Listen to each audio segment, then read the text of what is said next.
meu irmão roubava dinheiro da nossa mãe há anos e ela sempre acobertava. Quando ele mexeu na bolsa dela durante a recuperação da cirurgia, eu decidi que isso não ia acontecer de novo. Meu irmão sempre foi o tipo de cara que engana todo mundo na primeira impressão. Ele sorri, é carismático, sabe se portar direitinho em reuniões de família, conta piada como se fosse o centro da porra do universo. Mas quando as luzes apagam e sobra só o dia a dia, aí aparece o verdadeiro filho da mãe. O problema é que a única pessoa que nunca quis enxergar isso foi minha mãe. Ou talvez enxergasse e só fingia que não. Mas não tem mais como fingir agora. A gente cresceu numa cidade pequena no interior de Ohio, num daqueles bairros em que todo mundo conhece todo mundo, sabe? Nossos pais se separaram quando eu tinha 10 e ele, 13. Meu pai meteu o pé com outra mulher e sumiu do mapa. Foi aí que minha mãe teve que virar 3 para dar conta de tudo, em casa, contas, 2 filhos e um emprego de merda num supermercado que mal pagava o aluguel. Eu lembro de ouvir ela chorando no banheiro achando que a gente não ouvia. Mas eu ouvia. Eu sempre ouvi. Meu irmão? Nem aí. Desde cedo, ele achava que estava acima de tudo. Nunca ajudava, só reclamava. Ele dizia que não queria viver como fracassado de cidadezinha, e que nossa mãe só servia para dar comida e teto. Eu lembro de uma vez, com 16 anos, ele gritou com ela por não ter dinheiro para comprar um tênis da Nike. Ela tinha acabado de chegar em casa depois de 12 horas em pé no caixa, com dor nas costas e um saco de arroz no braço. E ele gritou com ela. Chamou ela de medíocre. E ela? Baixou a cabeça e pediu desculpa. Foi aí que a coisa começou, em pequenos furtos. Primeiro eram moedas da carteira dela, depois os trocados do troco do mercado. Com o tempo, ele começou a sumir com o cartão de débito dela. Eu lembro de um dia ter perguntado para ela se ela sabia que ele tinha usado o cartão para comprar gasolina para uns amigos. Ela fingiu que não ouviu. Fingiu, de novo, como sempre. Quando ele fez 18, se mandou de casa dizendo que ia fazer a vida em Columbus. Ficou 3 meses. Depois voltou falido, devendo aluguel, com o carro todo fudido e dormindo no sofá da sala como se nada tivesse acontecido. E desde então, é esse o ciclo. Sai, quebra a cara, volta, suga minha mãe até onde dá. A diferença é que agora ele nem sai mais. Mora lá com ela como um parasita de 30 anos que se acha um coitado da vida. E aí vem a parte que me deixa com mais raiva, e ele manipula ela. Ele faz chantagem emocional. Diz que tá depressivo, que tá tentando, que o mundo é cruel. Sempre tem um discurso pronto. E minha mãe acredita. Ou quer acreditar. Já vi ela vender coisa da casa para pagar dívida dele. Teve uma vez que ele fingiu que tinha conseguido um emprego remoto, inventou até e-mails falsos, só para convencer ela a comprar um notebook novo. E ela comprou. Parcelado em 10 vezes. No mês passado, eu fui visitar ela porque ela tinha feito cirurgia no joelho. Fiquei lá uns dias para ajudar, já que ela não podia ficar andando. E foi nesse tempo que eu percebi a gravidade da coisa. Minha mãe sem poder sair da cama e meu irmão, sumia o dia inteiro. Voltava só à noite, cheirando álcool e dizendo que estava resolvendo uns corres. E aí, vi ele entrando no quarto dela quando ela estava dormindo. Eu segui ele. Ele estava mexendo na bolsa dela, de novo. Foi a gota. Essa não é só a história de um irmão folgado. Isso aqui é roubo. Isso aqui é abuso. Isso aqui é a história de como alguém pode se aproveitar da própria mãe e ainda conseguir dormir tranquilo. Ontem à noite, eu decidi que isso ia acabar. Eu montei um plano, simples, direto, e talvez cruel, mas necessário. Eu não sou o tipo de pessoa que gosta de confronto. Cresci tentando manter a paz em casa, mediando briga entre os dois, fingindo que estava tudo certo mesmo quando estava tudo desmoronando. Mas chega um ponto que, se você não se posiciona, você vira parte do problema. E eu me recuso a continuar assistindo minha mãe ser destruída por dentro só porque ela ainda acredita no filho que não existe mais, se é que um dia existiu. Depois de ver ele mexendo na bolsa dela, esperei ele sair do quarto, fingi que não vi nada. Ele passou por mim no corredor com aquele olhar de superioridade nojento, como se eu fosse o errado por existir. Entrei no quarto da minha mãe, peguei o celular dela discretamente e fui nos extratos da conta. A senha? A mesma de sempre, data do meu nascimento. Ela nunca mudou porque, segundo ela, era mais fácil lembrar. E lá estavam os saques, pequenos, espaçados, mais frequentes. $100 aqui, 200 ali, 50 toda semana. Vários em caixas eletrônicos diferentes. Fiz print de tudo. Mandei pro meu e-mail. Depois fui até a comoda, abri a gaveta onde ela guarda os extratos impressos, talões de cheque antigos, tudo bagunçado, mas ali estava o histórico dos últimos meses. Alguns boletos vencidos, contas em atraso, inclusive da energia. E isso me destruiu. Porque minha mãe é o tipo de pessoa que prefere cortar carne do prato para pagar a conta no dia certo. Mas agora estava devendo luz. Aquilo não era só problema financeiro. Era uma rendição. Desci e fui até a cozinha. Ele estava lá, com os pés em cima da mesa, comendo Doritos como se fosse rei da porra toda. A televisão ligada em volume alto, como sempre. Eu não falei nada, só observei. Passei a noite toda em silêncio. Fui dormir na sala, no velho sofá que já tinha virado cama improvisada tantas vezes. Eu sabia que precisava pensar com calma, fazer algo que não deixasse tudo pior para minha mãe. E eu sabia que se eu falasse com ela antes de agir, ela ia me impedir. Sempre foi assim. Ele tá passando por um momento difícil, ele precisa de apoio, não julgamento. Eu conheço as falas de cor. No dia seguinte, eu saí cedo. Fui até a casa do meu primo, que trabalha como gerente num banco da região. Contei tudo. Mostrei os prints, os extratos, tudo. Ele me olhou com aquela expressão meio incrédula, meio indignada. Perguntei se tinha algum jeito de bloquear o cartão da minha mãe sem que ela tivesse que ir até a agência, e já que ainda estava em recuperação. Ele disse que podia tentar ajudar com isso, mas que o ideal seria ela mesma ir ou pelo menos fazer uma chamada de confirmação. Concordei. E foi aí que decidi contar tudo para ela, com provas. Voltei para casa na hora do almoço. Minha mãe estava na sala, com gelo no joelho e assistindo TV como quem tenta esquecer a própria realidade. Me sentei do lado dela e disse: Mãe, preciso te mostrar uma coisa. Mas promete que vai me ouvir até o fim. Ela me olhou com aquele olhar que mistura preocupação e cansaço. E eu comecei a mostrar tudo, os prints, os extratos, as datas, os saques. Cada detalhe. Mostrei até a hora em que eu vi ele mexendo na bolsa dela. Ela tentou interromper umas 3 vezes. Talvez ele só, mas ele disse que, pode ser que... E eu continuei, firme, frio. Porque se eu amolecesse, ela ia se afundar de novo naquele poço de justificativas que só servem para manter ele lá, sugando tudo. Quando terminei, ela estava em silêncio. Os olhos marejados, mas sem cair lágrima. E aí ela falou uma coisa que eu nunca vou esquecer. Eu sempre soube. Eu travei. Fiquei em silêncio. Ela baixou os olhos e começou a contar. Que via os saques sim, que às vezes perguntava e ele dizia que tinha pego emprestado, que ia devolver. Que às vezes dizia que era para pagar dívida com gente perigosa. Outras vezes, que ia usar para comprar remédio porque estava tendo crise de ansiedade. Que teve uma noite que ele chorou na frente dela, dizendo que queria morrer porque era um peso. E ela cedeu. De novo. E de novo. E de novo. Eu só pensei que, se eu dissesse não, ele ia acabar na rua. Ou morto. Foi aí que caiu a ficha. Não era só ele. Era ela também. Essa culpa, esse medo, esse amor cego, tudo isso era parte do problema. Eu respirei fundo, segurei a mão dela e falei com calma. Mãe, ele vai acabar matando você primeiro. Não do jeito literal. Mas aos poucos. Na alma. No orgulho. Na dignidade. Ela chorou. E dessa vez, não escondeu. Depois que ela se acalmou, ligamos juntos pro banco. Fizemos o bloqueio do cartão. Pedi nova senha. Fiz alteração do número de telefone para que as notificações fossem pro meu celular por enquanto. Também trocamos a senha do app do banco e desinstalamos do celular dela. Combinei com o meu primo de abrir uma nova conta para ela em sigilo, para onde o salário seria transferido a partir do próximo mês. Uma conta que ele não saberia que existia. E aí, veio a parte final do plano.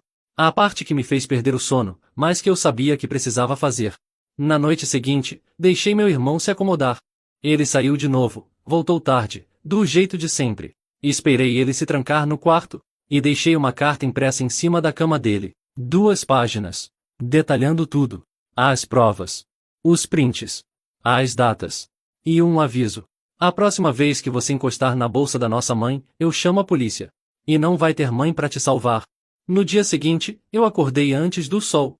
Não consegui dormir direito depois da noite anterior. Fiquei revivendo a cena dele dentro do quarto da minha mãe, com a cara mais lavada do mundo, como se estivesse pegando um copo d'água e não vasculhando a bolsa de uma mulher doente que criou ele sozinha. Sentei na cozinha, fiz café, e esperei. O plano já estava pronto na minha cabeça. Eu só precisava do momento certo. Ele levantou por volta das 11 horas da manhã, de ressaca, como sempre. Veio para a cozinha coçando a barriga, sem camisa, e com aquele ar de quem acha que o mundo gira ao redor dele. Nem olhou para mim. Abriu a geladeira, pegou um suco, e foi direto pro sofá. Ligou a TV. Era um sábado qualquer, e para ele, isso significava mais um dia de inutilidade sem consequências. Minha mãe ainda dormia, dopada pelos remédios pro joelho. Então aproveitei o silêncio. Voltei pro quarto dela, peguei mais alguns documentos, tirei foto de extrato bancário recente que mostrava o limite estourado, inclusive com débito automático recusado da conta de energia. A fatura estava lá, com um aviso de possível corte se não pagasse até terça. Depois, fui até meu quarto, sentei com o notebook e escrevi a carta. 2 páginas. Nada de emoção. Só fatos. Eu enumerei tudo o que ele tinha feito nos últimos anos. Roubo, mentira, manipulação. Listei datas, valores, lugares onde ele sacou dinheiro, prints dos extratos. E, no final, deixei bem claro. Da próxima vez que você tocar no dinheiro da nossa mãe, eu te denuncio.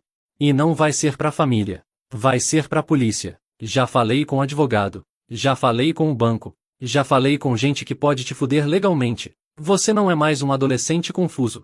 É um homem adulto. E adulto que rouba, paga como ladrão.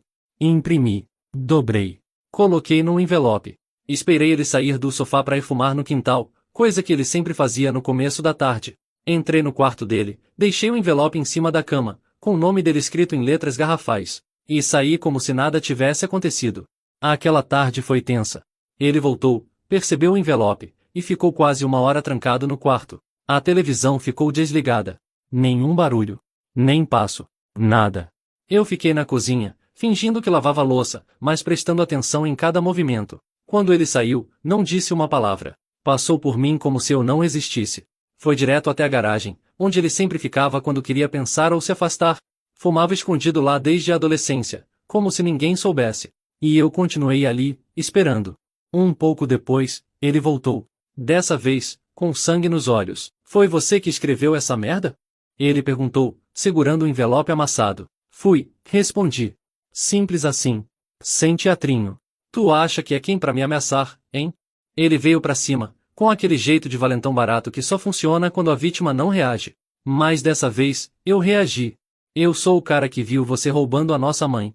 De novo. E dessa vez, não vai passar. Ele empacou. Tentou manter a pose, mas sabia. Sabia que eu não tava blefando. Isso é coisa de família, seu merda.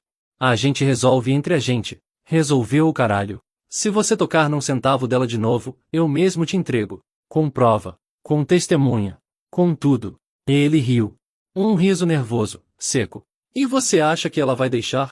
Acha que ela vai te apoiar? Não me importa mais se ela vai apoiar ou não. Ela não tem mais escolha. Porque agora o banco bloqueou o cartão. A conta nova tá no nome dela, mas só ela e eu sabemos. E você não encosta mais em porra nenhuma. Ah, acabou. Ele ficou mudo. Pela primeira vez em anos, ele parecia realmente sem argumento. Nem raiva. Só, vazio. E isso me deu mais certeza ainda de que eu estava certo em fazer o que fiz. Porque ele não era alguém em crise. Ele era alguém acostumado com impunidade. Naquela noite, ele não jantou. Trancou a porta do quarto. Minha mãe percebeu o clima estranho, mas eu pedi que ela deixasse as coisas como estavam. Que confiasse em mim, só uma vez. Ela assentiu. Meio relutante, mas cansada demais para discutir. Eu entendo. Ela só queria paz. Só que paz nunca vem fácil numa casa onde alguém se alimenta da fraqueza do outro. No dia seguinte, ele saiu cedo.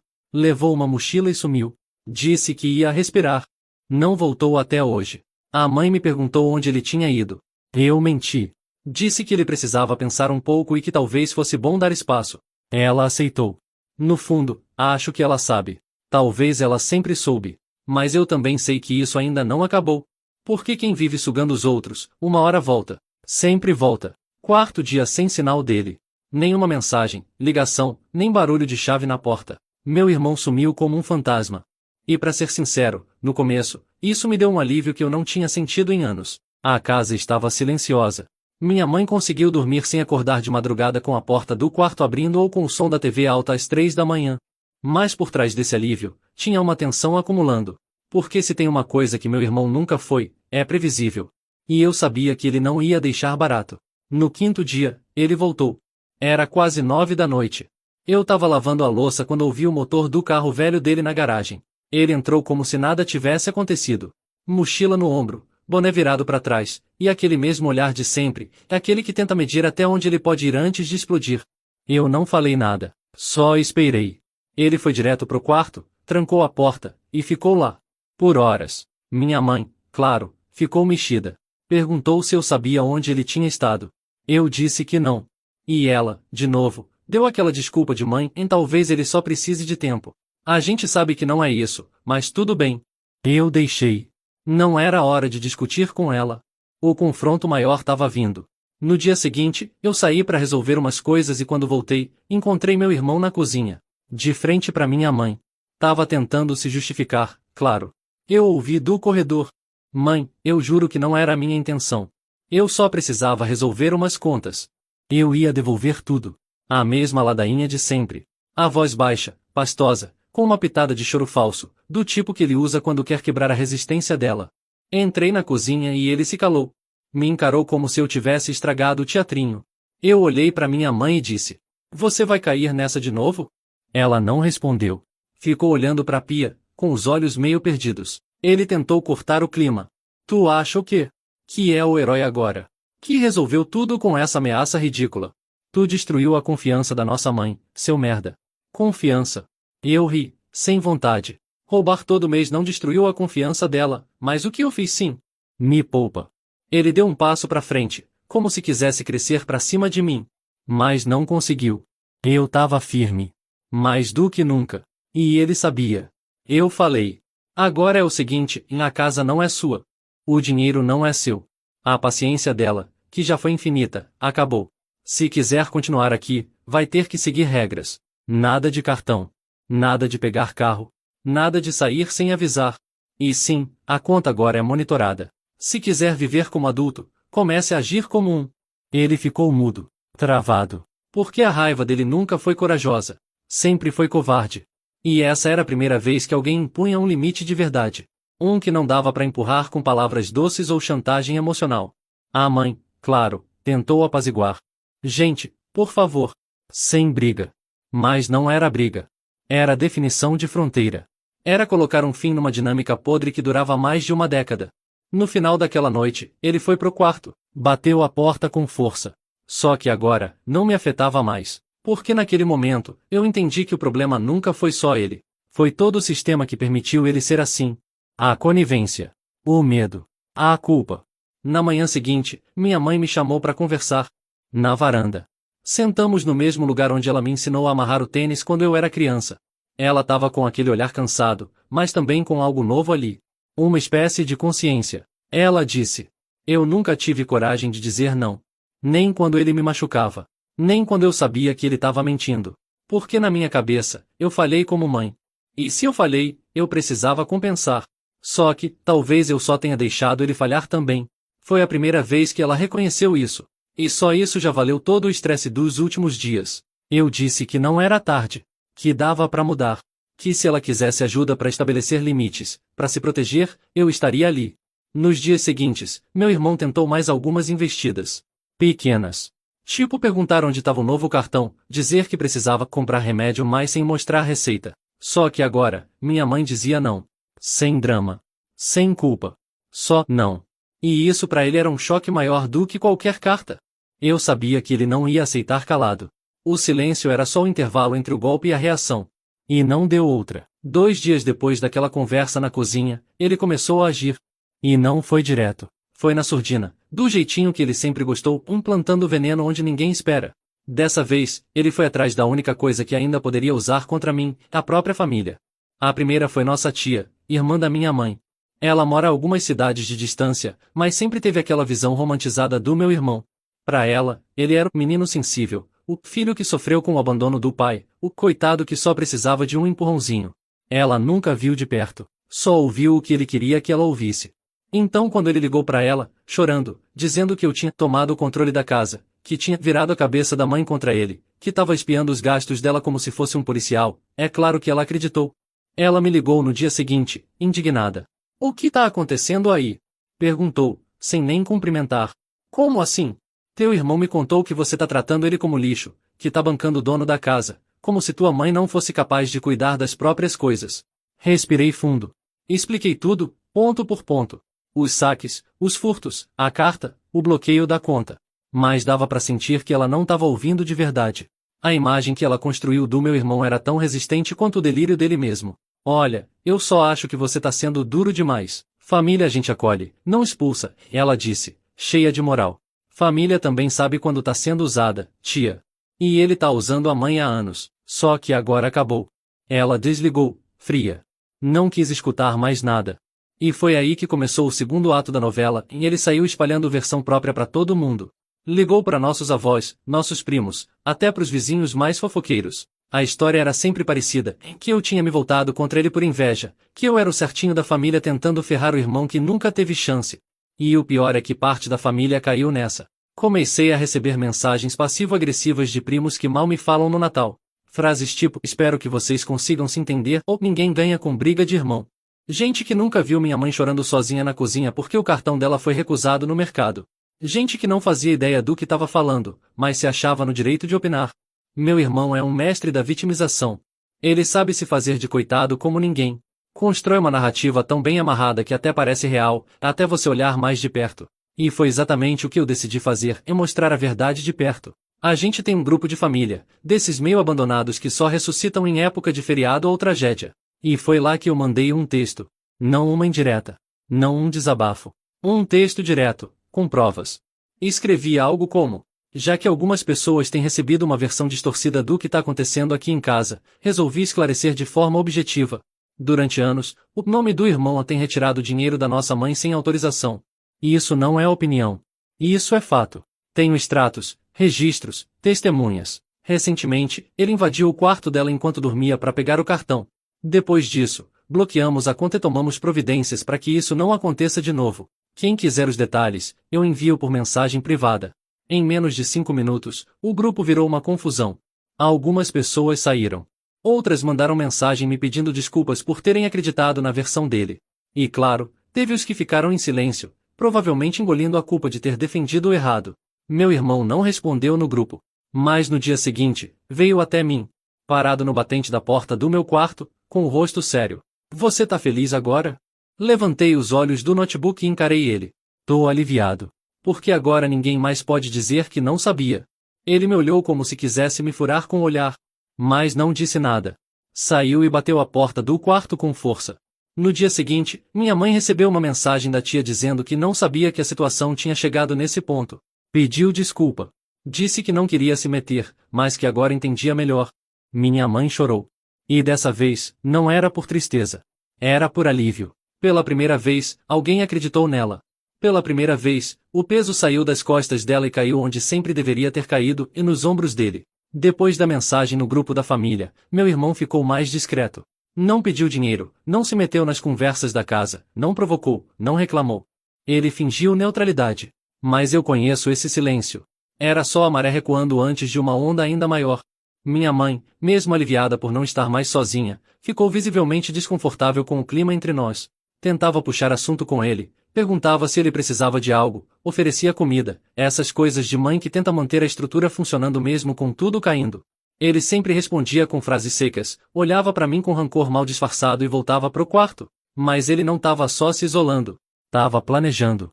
Na quarta-feira seguinte, minha mãe saiu cedo para uma consulta médica. Eu fiquei em casa trabalhando remotamente, porque precisava resolver uns projetos atrasados e aproveitei para cuidar da casa. Eram quase 10 da manhã quando ouvi o carro do meu irmão saindo da garagem. Não pensei muito, imaginei que ele tinha ido ver algum amigo, ou arrumar encrenca em outro lugar. Acontece que, por sorte, ou por instinto, resolvi ir até o quarto dele. E ali estava a prova de que ele estava tentando outro golpe. Na cama dele, um envelope branco. Dentro, uma carta, manuscrita, cheia de borrões de caneta, com frases cortadas e rasuras. Era uma carta escrita para um pastor de uma igreja da cidade.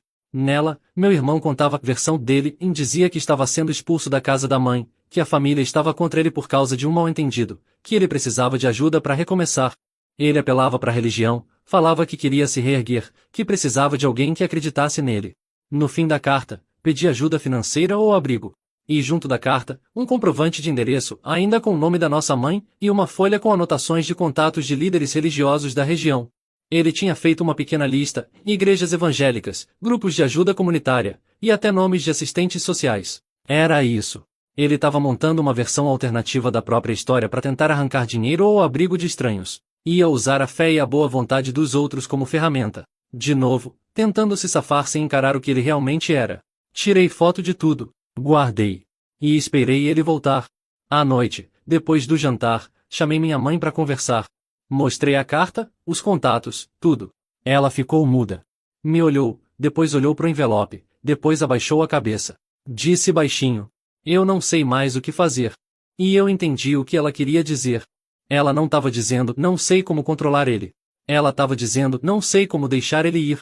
Porque é isso que muitas mães enfrentam quando o filho vira um peso, e não é falta de perceber. É o medo de aceitar que já perdeu o controle. Que o filho que criou virou outra coisa. Outra pessoa. E que insistir em salvar é afundar junto. Falei para ela que não precisava tomar nenhuma decisão agora. Que eu cuidaria de tudo, mas que ela precisava confiar. Pela primeira vez, ela não debateu. Só concordou. No dia seguinte, antes dele sair de novo, chamei ele na sala. Direto, sem rodeio. Eu li a carta. Aquela que você ia entregar para os pastores. Li tudo. Ele nem tentou fingir surpresa. Só cruzou os braços. E aí? Vai me dedurar para a igreja também agora? Não. Eu só quero que você saiba que acabou. De verdade. Você não vai mais manipular ninguém. Nem nossa mãe. Nem nossa família. Nem estranhos. Se você quiser ajuda, é para mudar de verdade. Não para montar mais um teatro. Você se acha tão moralista, né? Só porque teve uma vida um pouquinho mais estável? Só porque não quebrou a cara igual eu? Eu ri. Um riso amargo. A diferença entre nós dois é que eu caí, mas me levantei. Você caiu e achou que alguém tinha a obrigação de te carregar. Ninguém tem. Ele ficou me olhando por uns segundos. E aí soltou a frase. Então você quer que eu vá embora? Eu quero que você cresça. Se isso significa sair daqui, então sim, vá.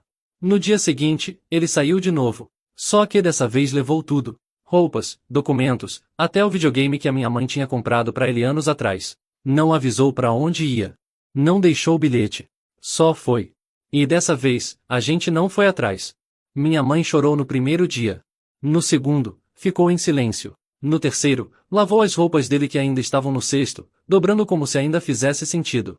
No quarto dia, ela respirou fundo e me disse: a casa tá mais leve. A casa ficou em silêncio nos dias que seguiram a partida dele. Mas era um silêncio diferente, sabe? Não era aquele vazio pesado de quando alguém some e deixa saudade. Era o tipo de silêncio que vem depois de um furacão. Quando os destroços ainda estão lá, mas pelo menos o vento parou de derrubar as paredes. Minha mãe teve uns dias difíceis. Ela acordava olhando para a porta como se esperasse ele voltar a qualquer momento, mesmo sem admitir. No fundo, ela ainda tinha aquela esperança escondida de que ele ligasse, dissesse que estava bem, que tinha conseguido um emprego, que estava mudando. Mas isso não aconteceu. O telefone ficou mudo. Nada de ligação. Nada de mensagem. Só o eco de anos de dependência finalmente sendo interrompido. E aí, no 10º dia, ele apareceu. Bateu na porta pouco depois das 10 da manhã. Minha mãe ainda estava de pijama, tomando café. Eu fui quem atendi. Quando abri, ele estava ali, cabelo bagunçado, camisa suada, e um olhar que misturava cansaço com raiva. Segurava uma mochila e tinha uma expressão que, pela primeira vez em muito tempo, não parecia de alguém no controle. Ele parecia derrotado. Preciso conversar com a mãe, foi a única coisa que disse. Eu o encarei por uns segundos. Parte de mim queria fechar a porta na cara dele. Outra parte queria chamar a polícia. Mas olhei para trás, e minha mãe já estava em pé, olhando da cozinha. Ela assentiu com um movimento leve da cabeça. Então abri. Ele entrou devagar. Se sentou no sofá como quem volta para casa achando que o mundo vai perdoar só porque ele apareceu. E começou a falar. Um discurso pronto, ensaiado, mas ainda assim com um tom de desespero que não dava para ignorar. Disse que ficou na casa de um conhecido por alguns dias, mas que não podia continuar lá. Que estava tentando emprego, mas ninguém contratava sem referências. Que não tinha dinheiro, que estava dormindo no chão, que não comia direito. Que só queria voltar por uns dias, até se organizar. E então ele lançou a frase que eu sabia que vinha. Mãe, me deixa ficar. Só um tempinho.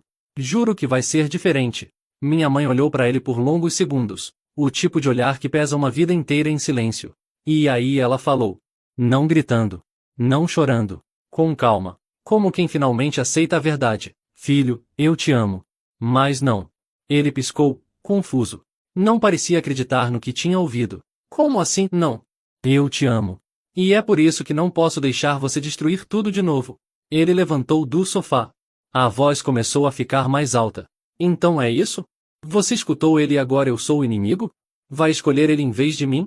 Ela nem olhou para mim. Falava direto com ele. Eu não tô escolhendo entre filhos. Eu tô escolhendo entre continuar doente ou começar a me curar. Ele riu. Um riso seco, quase histérico. Tá se curando de mim agora? Eu sou tua doença? Não. Ela respondeu. Você é meu filho. Mas também é alguém que me machuca. E se eu continuar deixando, isso nunca vai mudar. Eu fiquei ali parado, presenciando tudo, sem me meter. Porque aquela conversa era deles. Era uma conversa que tinha sido adiada por anos, enterrada embaixo de desculpas, lágrimas e falsas esperanças. Ele tentou insistir. Falou de novo sobre estar sem dinheiro, sobre precisar de ajuda, sobre não ter para onde ir. E minha mãe foi firme. Eu te ajudo com terapia, com orientação. Posso te levar em um centro de apoio. Mas você não vai mais morar aqui. Não vai mais pegar minha bolsa. Não vai mais sumir com meu cartão. Ah, acabou. Pela primeira vez, eu vi ele perder o chão. Literalmente. Sentou no chão da sala, com as mãos no rosto. Ficou ali. Por uns 3 minutos inteiros. Silêncio. Ninguém sabia o que dizer. Depois, ele levantou. Sem dizer mais nada, pegou a mochila, abriu a porta, e saiu. Só isso. Sem drama. Sem porta batida. Só foi. Minha mãe não chorou. Eu também não. A gente ficou em silêncio por um tempo. E aí ela disse.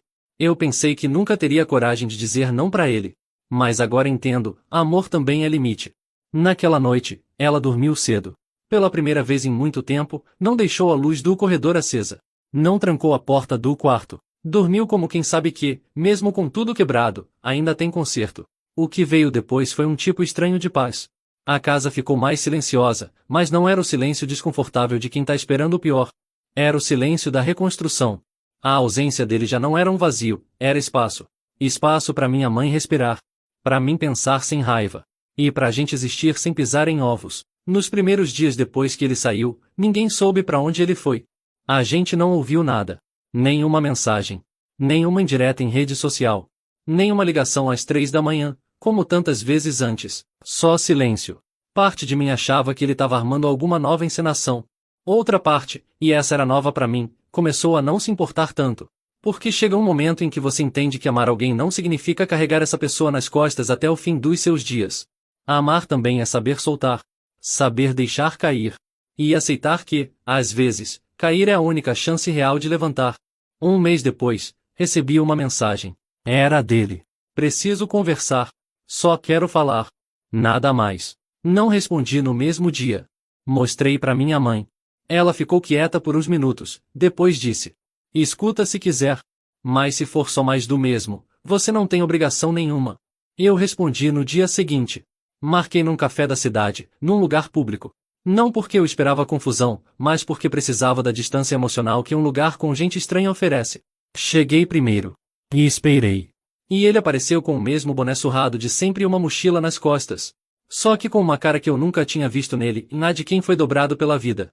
Ele se sentou em silêncio. Pediu só um café preto. E falou. Disse que ficou um tempo em um abrigo improvisado. Que tentou pedir ajuda para amigos, mas a maioria cortou o contato. Disse que pensou em fazer besteira, mas ficou com medo. Que começou a frequentar um grupo de apoio, onde escutou histórias piores que a dele. E pela primeira vez em anos, disse uma coisa que eu nunca esperei. Eu fui um merda.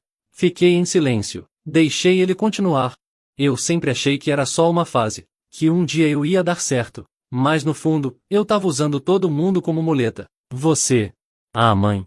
Até os outros. Quando vocês tiraram isso de mim, eu caí. E pela primeira vez, eu vi como é o chão. Ele não chorou. Nem dramatizou. Só falou. E isso, vindo dele, já era novo. Disse que arrumou um bico numa oficina. Que tá dormindo nos fundos do lugar. Que ainda não tem um plano, mas que não queria mais fingir que tem. E então disse que não queria voltar para casa. Que sabia que não merecia. Mas que precisava que a gente soubesse que ele estava tentando, de verdade dessa vez. Eu escutei tudo. Não perdoei ali na hora. Não abracei. Não chorei. Mas respeitei. Porque a fala dele não veio com exigência, nem com manipulação. Só veio. E às vezes, é o que dá pra ter. Voltei pra casa e contei tudo pra minha mãe. Ela ficou um tempo olhando pro chão, depois disse. Ele ainda precisa cair mais. Mas pelo menos, dessa vez, ele não tá tentando puxar ninguém junto. E foi isso. Nos meses seguintes, ele manteve contato. De forma esporádica. Mandava mensagens dizendo como tava o trabalho. Mandou uma foto quando conseguiu alugar um quartinho num bairro vizinho. Mandou áudio avisando que tava limpo havia 60 dias. Nada de grandes declarações. Só pequenos passos. Minha mãe, com o tempo, começou a responder. Devagar. Uma mensagem por semana. Depois 2. Depois uma visita rápida, com hora marcada. Sempre com limites. E ele, até agora, tem respeitado. Hoje, quase 7 meses depois daquele não definitivo, nossa casa é outra. Não só pela ausência dele, mas pela presença real de quem ficou. Minha mãe refez as contas. Começou a juntar dinheiro. Comprou uma cadeira nova pro quarto dela. Voltou a fazer caminhada devagar, mesmo com o joelho ainda sensível. Eu me mudei de vez, mas passo por lá todo fim de semana. Não para vigiar. Só para estar junto. E meu irmão? Ainda é um ponto de interrogação. Mas pela primeira vez, não é uma ameaça. É só alguém tentando. E isso já é muito.